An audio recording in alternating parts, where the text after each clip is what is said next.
जिंदगी क्या है? सिर्फ सुबह उठना, रोज काम करना और फिर रात में थक कर सो जाना? नहीं, जीवन इससे कहीं ज्यादा है। जीवन भगवान का दिया हुआ एक वरदान है। जीवन एक लक्ष्य है। जीवन एक मौका है, एक नई इबारत लिखने का। जी हाँ, सही कहा अमृता आपने। जिंदगी की कठिनाइयों से निराश होकर बैठने से अच्छा है कि उसे स्वीकार कर लें, उसे सबक लेकर, उसे नई प्रेरणा लेकर जीवन में आगे बढ़ें। कठिनाइयाँ हमें गिराने के लिए नहीं बल्कि हमें लगातार संवारने के लिए आया करती है। हेलो इंडिया, मैं हूँ प्रतिबिंब शर्मा। हेलो इंडिया, मैं हूँ अमृता चौरसिया।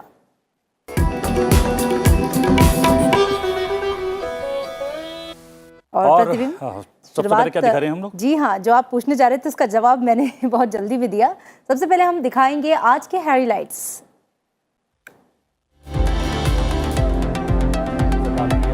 खबरों पर बताएंगे, राष्ट्रीय अंतर्राष्ट्रीय समाचार और राज्य से जुड़ी हुई सुर्खियों पर भी डालेंगे नजर। बात करेंगे आज की गतिविधियों की और इसके साथ ही आज बताएंगे वर्ल्ड ओशियन डे है, क्यों विशेष है ये दिन, बताएंगे आपको। साथ ही आज है वर्ल्ड ब्रेन ट्यूमर डे, इसकी भी करेंगे बात। और इसके अलावा हर रोज की तरह पलटेंगे इतिहास के पन्नों को, जानेंगे आज के दिन से जुड़ा इतिहास। इसके अलावा होगा और भी बहुत कुछ खास। जी हां, तो जुड़े रहिए अगले आधे घंटे हमारे साथ हेलो इंडिया में।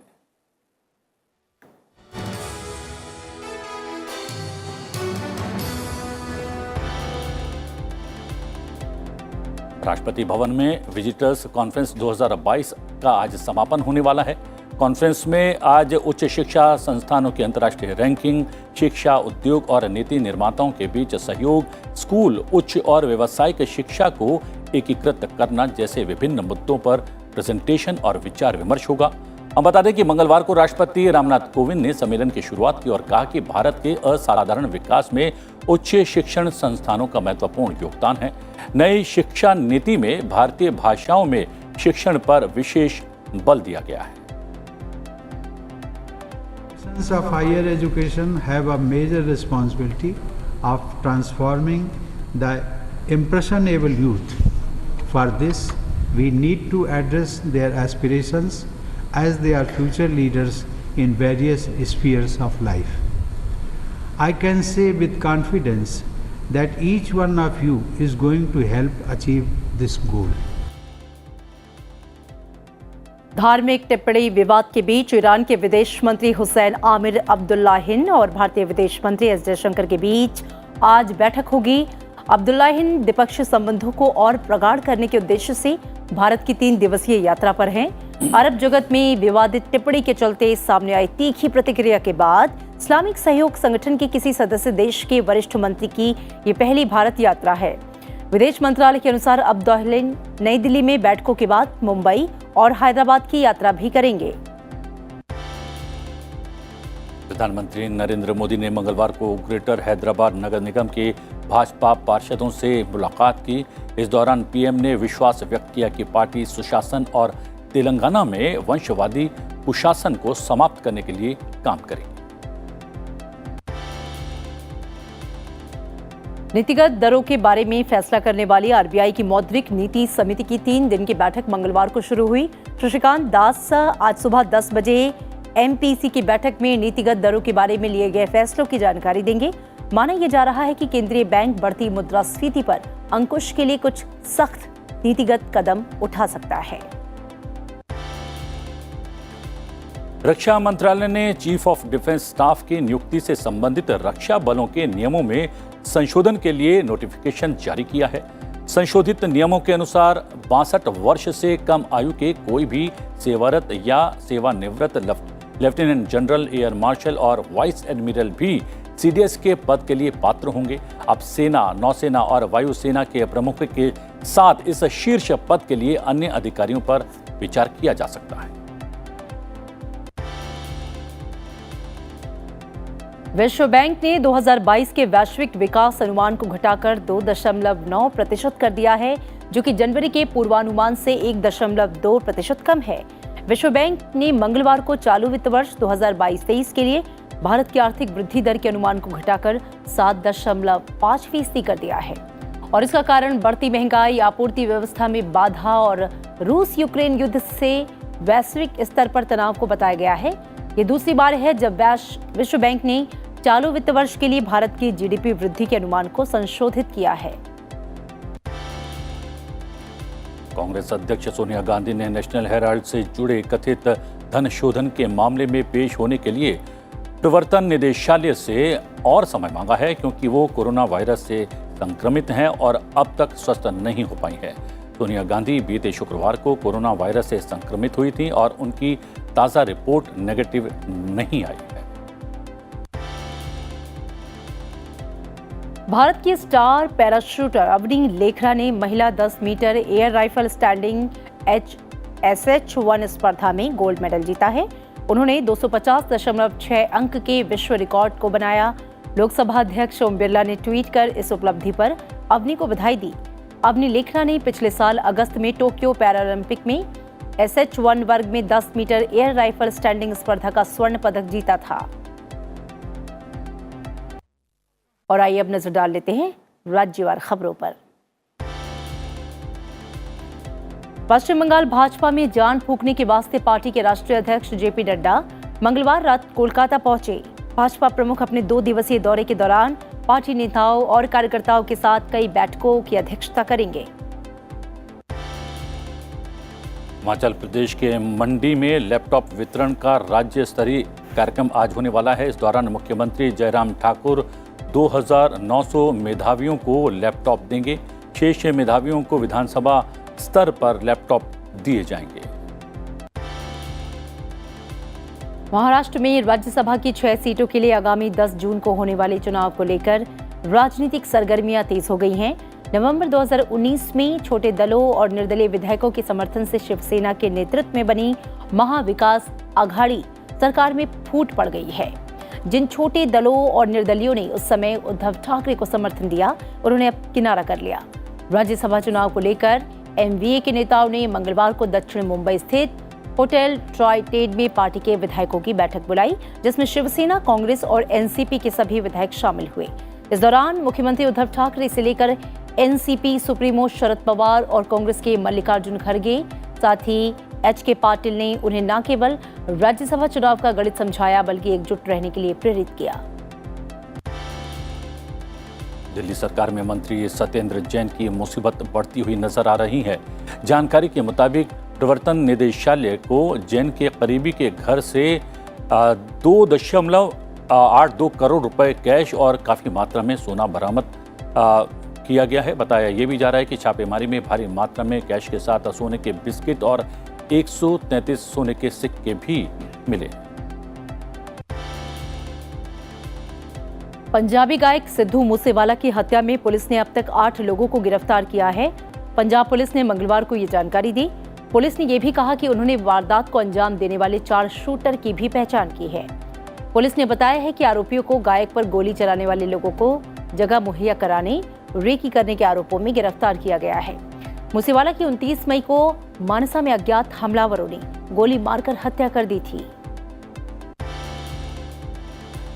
जम्मू कश्मीर में आतंक के खिलाफ सुरक्षा बलों का एक्शन लगातार जारी है।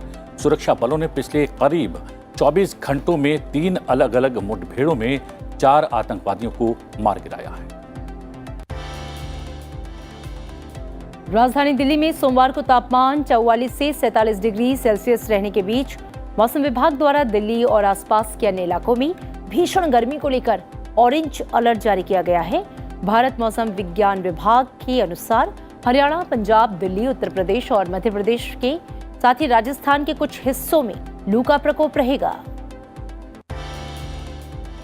अमरावती अकोला हाईवे पर लोनी से मूर्तिजापुर तक बिटुमिनस कंक्रीटीकरण का रिकॉर्ड कायम हुआ है। 5 दिनों में 75 किलोमीटर बिटुमिनस कंक्रीट पेविंग का काम मंगलवार की रात करीब 9 बजे पूर्ण हो गया। राजपथ इंफ्रा प्राइवेट लिमिटेड ने 108 घंटे में 75 किलोमीटर लंबी निर्बाध सड़क निर्माण कर निरंतर बिटुमिनस कंक्रीट पेविंग की श्रेणी में गिनीज वर्ल्ड रिकॉर्ड स्थापित कर लिया है।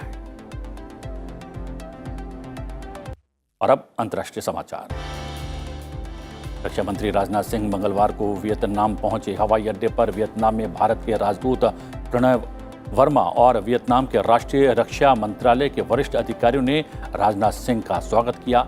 अपने 3 दिवसीय दौरे पर वियतनाम पहुंचे राजनाथ सिंह द्विपक्षीय रक्षा संबंधों के साथ कई अहम मुद्दों पर बातचीत करेंगे।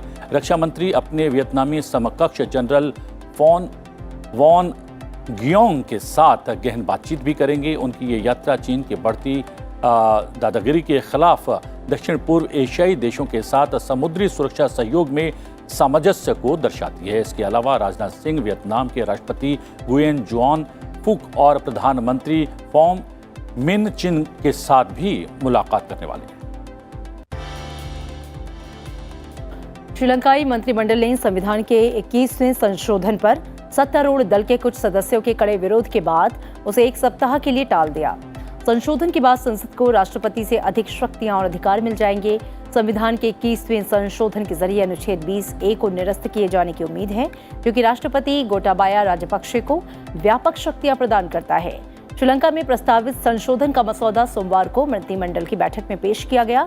सत्तारूढ़ श्रीलंका पोदुजाना पेरामुना पार्टी का एक वर्ग मौजूदा आर्थिक संकट से निपटने के बिना 21वां संशोधन लाने के खिलाफ है। इस बीच विवादित टिप्पणी मामले में नीदरलैंड ने भारत का समर्थन किया है। नीदरलैंड के सांसद गीट विल्डर्स ने ट्वीट कर नुपुर शर्मा का समर्थन करते हुए कहा कि भारत पूरे मुद्दे पर माफी क्यों मांगे। उन्होंने ट्वीट करते हुए लिखा कि ये हास्यास्पद है कि अरब और इस्लामी देश भारत से माफी मांगने को कह रहे हैं। भारत माफी आखिरकार क्यों मांगे। इसके साथ ही उन्होंने एक और ट्वीट के जरिए ये कहा कि तुष्टीकरण कभी काम नहीं आता, ये केवल चीज़ों को और ख़राब करेगा। इसलिए भारत के मेरे प्यारे दोस्तों, इस्लामिक देशों से डरो मत। गौरतलब है कि विवादित टिप्पणी मामले में अरब देशों ने भारतीय राजदूतों को तलब कर विरोध दर्ज करवाया था। 3 महीने से भी ज्यादा समय से चल रहे रूस यूक्रेन युद्ध में पुतिन का यूक्रेन को एक और बड़ा झटका। पश्चिमी देशों से यूक्रेन को मिली तोपों को रूस की सेना ने तबाह कर दिया। रूस के एक सैन्य अफसर ने यह कहा है कि रूसी तोपखाने बैराज ने देश के पूर्व में यूक्रेन के बाकी साजो सामान को भी तबाह कर दिया है। आपको बता दें कि पिछले दिनों ही पश्चिमी देशों ने रूस का मुकाबला करने के लिए यूक्रेन को एक बेहतरीन तोपें और अन्य हथियार दिए थे, और इसी बीच रूस ने यूक्रेन के एक बड़े हिस्से पर कब्जा कर लिया। साथ ही उसके कई महत्वपूर्ण शहर भी रूसी सेना के नियंत्रण में हैं। मंगलवार को भारत, चीन सहित कई देशों ने एक संयुक्त बयान जारी किया, जिसमें इन देशों ने जोर देकर कहा कि विकासशील देशों को गरीबी उन्मूलन के अपने लक्ष्यों के कारण शुद्ध शून्य उत्सर्जन तक पहुंचने के लिए 2050 से आगे की अतिरिक्त समय सीमा देने की आवश्यकता है। और अब आज की गतिविधियों पर डाल लेते हैं एक नजर।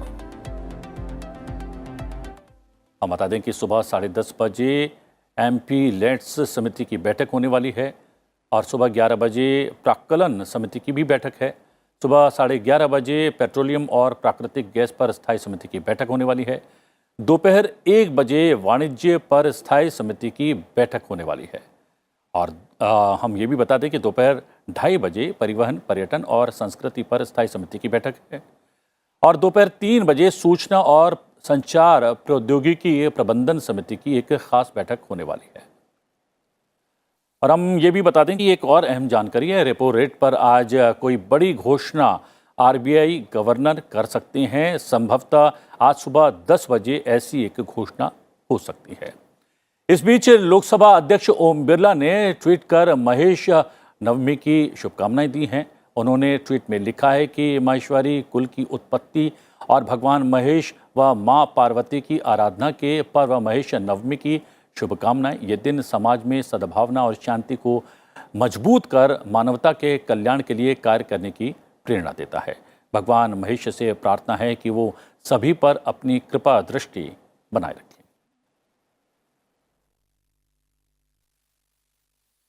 और इसी के साथ प्रतिबिंब वक्त है एक छोटे से ब्रेक ले लेते हैं, क्योंकि ब्रेक के बाद हम लौटेंगे तो इतिहास के पन्नों को पलटेंगे। लेकिन ब्रेक पर जाते जाते हम क्या खास दिखाने वाले हैं? जी हाँ, ब्रेक पर जाते जाते चलते चलते आपको दिखाते हैं आज़ादी का अमृत महोत्सव के हिस्से के रूप में हैदराबाद म्यूजियम में प्रदर्शित किए गए सोने के सिक्कों और अशर्फियों को।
Discussing the Citizenship Act 1955. The law which was made in 1955 and which has been amended from time to time to suit our requirements, to suit our needs, is the basis on which we participate in this country's life. This 2019 amendment which allowed the migrants from 6 communities to seek Indian citizenship. This has found solution to a long-standing problem of Indians being persecuted abroad, minorities being persecuted abroad, and they being able to come back home to India to be a citizen.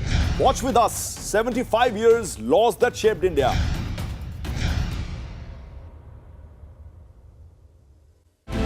फैसले जो बन जाए हकीकत, फैसले जो बन जाए नसीहत, फैसले जो आपका जीवन बदल दें, फैसले जो आपको बेहतर कल दें।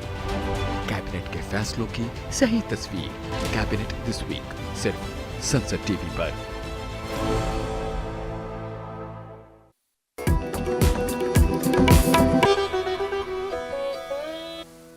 हेलो इंडिया, ब्रेक के बाद आपका स्वागत है। और ब्रेक के बाद सबसे पहले आज का इतिहास। जी हाँ, आइए पलटते हैं 8 जून के पन्नों को और देखते हैं इतिहास में क्या कुछ घटा। 8 जून वर्ष 1936 में भारत की सरकारी रेडियो सेवा इंडियन स्टेट ब्रॉडकास्टिंग सर्विस का नाम बदलकर ऑल इंडिया रेडियो किया गया। वर्ष 1935 को लियोनिन फिल्डेन भारत के पहले कंट्रोलर ऑफ ब्रॉडकास्टिंग बने। उस समय वे बीबीसी से आए थे। तब देश में रेडियो को इंडियन स्टेट ब्रॉडकास्टिंग के नाम से जाना जाता था। वर्ष 1957 को ऑल इंडिया रेडियो का नाम भी बदल दिया गया और इसे आकाशवाणी का नाम दिया गया। भारत में रेडियो प्रसारण की शुरुआत मुंबई और कोलकाता में वर्ष 1927 में 2 निजी ट्रांसमीटरों से हुई। वर्ष 1930 में इसका राष्ट्रीयकरण हुआ, तब इसका नाम भारतीय प्रसारण सेवा रखा गया। 8 जून वर्ष 1948 को एयर इंडिया ने भारत और ब्रिटेन के बीच पहली हवाई सेवा शुरू की। एयर इंडिया भारत की पहली विमान सेवा है जिसे भारत के भीतर और बाहर एक किफायती विमानन सेवा के तौर पर जाना जाता है।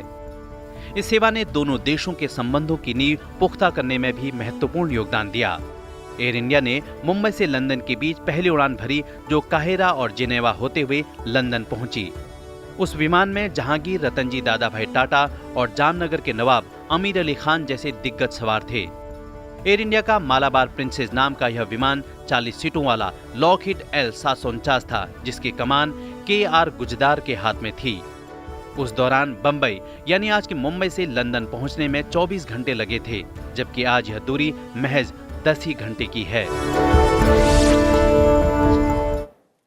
अमृता, हमें बात बात पर हद में रहने या सीमा में रहने को कहा जाता है और जब ऐसा कहा जाता है तो हम अपने आप को बंधा हुआ पाते हैं, लेकिन हम लोग ही नहीं बल्कि पूरी प्रकृति ही कहीं ना कहीं सीमा में बंधी हुई है। बिल्कुल, और ये सीमाएं दरअसल प्रतिबिंब बहुत ज़रूरी भी हैं। आप देखिए ना, सामर्थ्य होते हुए भी मर्यादा और सीमा में रहना अगर सीखना है आपको तो समुद्र से सीखिए। सागर जब खुद को लांघता है तो आपदाएं आती हैं। जी हाँ, और इंसान की बढ़ती महत्वाकांक्षाओं के चलते आज समुद्र प्रभावित हो रहा है। इसमें प्रदूषण स्तर लगातार बढ़ रहा है। जलवायु परिवर्तन के कारण समुद्री जीव जंतु भी लगातार मारे जा रहे हैं, प्रभावित हो रहे हैं।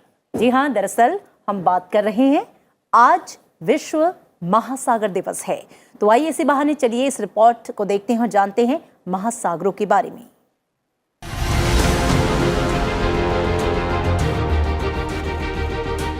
सागर जो हमें सिखाता है गंभीरता, मर्यादा, सामर्थ्य, स्थिरता, असीमित शक्ति होते हुए भी सीमाएं न लांघने का हुनर। सागर जो जितना गहरा होता है उतना ही शांत। पर वह इंसान अपनी स्वार्थ सिद्धि के लिए प्राकृतिक संसाधनों का दोहन इतना किया कि आज उससे समुद्र और उसमें रहने वाले जीव जंतु भी प्रभावित हो रहे हैं। तो समुद्री संसाधनों के प्रति लोगों को जागरूक करने के उद्देश्य से 8 जून 2009 में पहला विश्व सागर दिवस मनाया गया।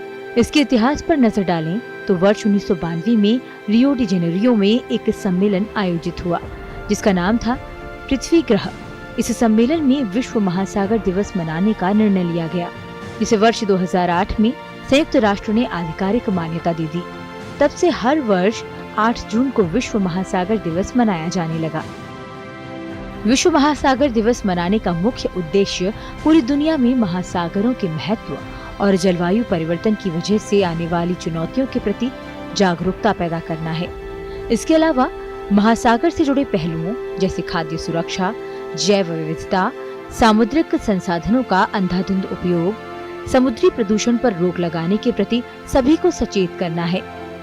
जान ले कि पृथ्वी का ताप बढ़ने और ग्लेशियर पिघलने की वजह से समुद्र का जल स्तर लगातार बढ़ रहा है। सागर में प्लास्टिक वेस्ट की डंपिंग की वजह से समुद्री जीव जंतु खत्म हो रहे हैं। यदि समय रहते हमने जल, जंगल और जमीन का अनैतिक दोहन बंद नहीं किया तो प्रकृति हमें शायद दूसरा मौका न दे। जी हाँ, प्रतिबिंब। और चूंकि सागर जो है वो पृथ्वी के एक बहुत बड़े हिस्से में है, 70-71% का भाग उसके पास है और सागरों की इम्पोर्टेंस है, लेकिन हमें समझना होगा कि हमें उन्हें हमेशा इसी तरीके से रखना है। उनके साथ कोई ऐसा बर्ताव नहीं करना है जिससे प्रकृति रूठे, हमारी पृथ्वी को कोई आघात पहुंचे। जी हाँ, और अब बात आज के एक और ख़ास दिन की। आज विश्व ब्रेन ट्यूमर दिवस है। हमारा मस्तिष्क हमारे शरीर का सबसे महत्वपूर्ण अंग है। हमारा दिमाग हमारे शरीर की प्रक्रिया को निर्देशित करता है, ठीक उसी तरह से जैसे एक कार का ड्राइवर ड्राइविंग सीट पर बैठकर सारे फंक्शन को ऑपरेट करता है। जी हाँ, ठीक इसी तरीके से हमारा मस्तिष्क जो है वो हमारे शरीर को कमांड करता है। हमारे शरीर का ये ड्राइवर बीमार भी होता है, ब्रेन ट्यूमर जैसी घातक बीमारी का शिकार भी होता है। तो आइए जान लीजिए, पूरी दुनिया में हर रोज हर 1 लाख में से 10 लोग इस वजह से मौत का शिकार हो जाते हैं। तो कितनी घातक है ये बीमारी, लेकिन इसके बारे में जानना, जागरूकता पैदा करना और एहतियात बरतना बेहद जरूरी है। देखिए ये रिपोर्ट।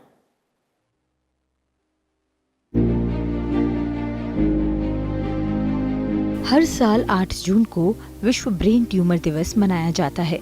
ये दिवस पहली बार जर्मनी में जर्मन ब्रेन ट्यूमर एसोसिएशन की ओर से आयोजित किया गया था। ये संगठन लोगों को ब्रेन ट्यूमर के बारे में जागरूक और शिक्षित करता है। आज के समय में ब्रेन ट्यूमर जैसी समस्या भारत ही नहीं बल्कि पूरी दुनिया में बढ़ती जा रही है।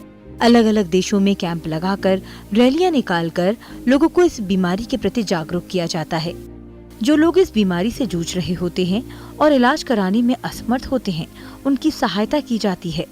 ब्रेन ट्यूमर एक ऐसी बीमारी है जिसमें दिमाग में मौजूद कोशिकाएं असामान्य रूप से बढ़ने लगती हैं, जिससे धीरे धीरे मस्तिष्क में टिश्यूज की एक गांठ बन जाती है। इसे ब्रेन ट्यूमर कहा जाता है। सिर दर्द का बढ़ना, घबराहट या उल्टी, रोजमर्रा के मामलों में उलझन, व्यवहार में बदलाव और सुनने में कठिनाई इसके लक्षण हैं। ब्रेन ट्यूमर लाइलाज बीमारी नहीं है, लेकिन सही समय पर इसकी जानकारी होना और इलाज शुरू करना जरूरी है। मस्तिष्क को स्वस्थ रखने के लिए जरूरी है अच्छी नींद ली जाए, खान-पान समय पर और प्रोटीन से भरपूर हो और नियमित योग व्यायाम करने की सलाह भी चिकित्सक देते हैं। भारत में इस बीमारी का इलाज करने वाले चिकित्सकों की कमी भी एक समस्या है। और हाँ, इलेक्ट्रॉनिक गैजेट्स का असीमित इस्तेमाल भी आपके दिमाग को प्रभावित करता है। तो सावधान रहें, स्वस्थ रहें।